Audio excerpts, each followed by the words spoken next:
Pressure reveals more about a leader than performance ever can. It's easy to sound calm when things are going well, but the real test comes in when the meeting is tense, the team is anxious, and every word you say can shift feelings. Now, that's when communication stops being a skill and becomes leadership itself. I once watched a senior leader handle what I can only describe as a communication nightmare. A major project had failed, deadlines were missed, clients were furious, and team was exhausted. When he walked into that meeting, the energy in the room was electric, but not in a good way. You could see it in people's faces: guilt, fear, frustration. Now, he didn't jump into numbers straight away. He didn't blame anyone. He didn't even open his laptop, right? He just stood still for a few seconds, long enough for room to settle down, and then said, I know everyone here is tired. I also know nobody wanted this outcome. So let's talk about how we fix it and not who's at fault. And instantly something shifted. It was as if the entire room had exhaled at once.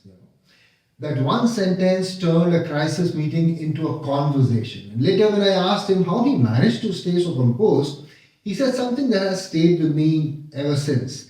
He said, in pressure situations, people borrow your state of mind. Because in moments of chaos, your team isn't looking for information. They are scanning for stability. They are asking, are we safe? Are we still okay? And the way you speak, your tone, your energy, your calm becomes the answer. And the line changed how I understood leadership communication forever. Now, over the years, I have studied dozens of leaders, from CEOs to military officers to entrepreneurs and coaches. And I've noticed that great communicators under pressure do three things differently. They slow down, they anchor in clarity, and they connect emotionally. But what's interesting isn't just what they do, it's why it works. Let's start with slowing down. Now, when emotions are high, the natural human instinct is to talk faster. We think speed equals control, but it doesn't. It actually makes us sound anxious, even if our words are fine. Now, great leaders do the opposite. They pause, they lower their tone, they breathe before responding. And that pause, that tiny moment of silence, is powerful. It signals confidence, control, and thoughtfulness. It tells the room, I am not reacting, I am thinking.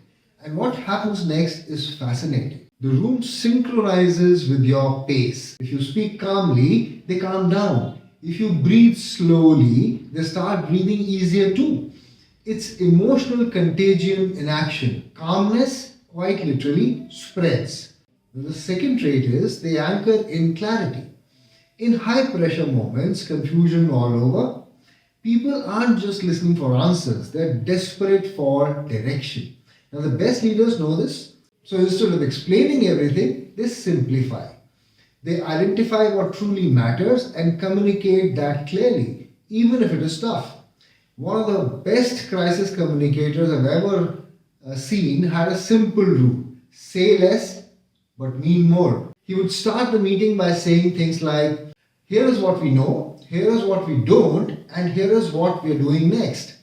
Now, this kind of clarity cuts through chaos. It doesn't solve every problem, but it gives people something to hold on to.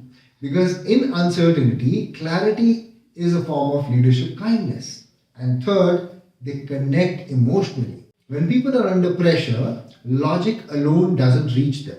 Their brains are flooded with emotions, fear, stress, even guilt. So if you speak only to the head, you miss the heart. Empathy isn't just crucial in these moments, it is strategic.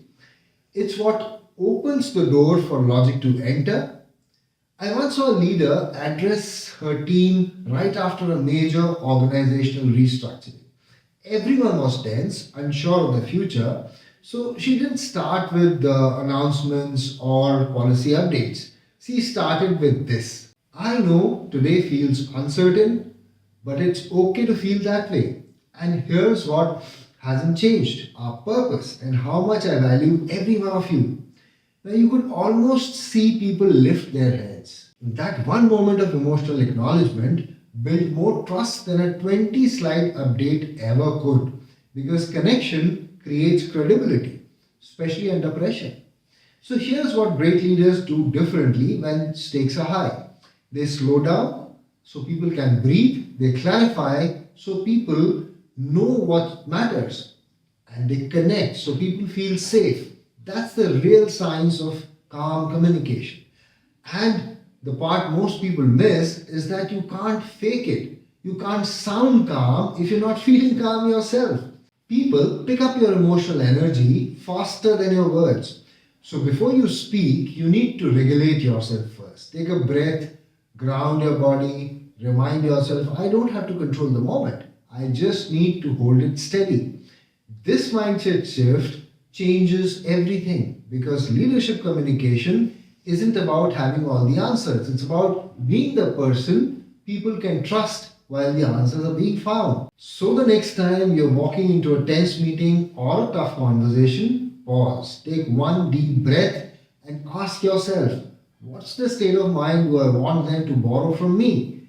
Then walk in and communicate from that place. Because great leaders don't just manage pressure, they regulate it for everyone around them. And in moment of chaos, the calm voice becomes everyone's anchor.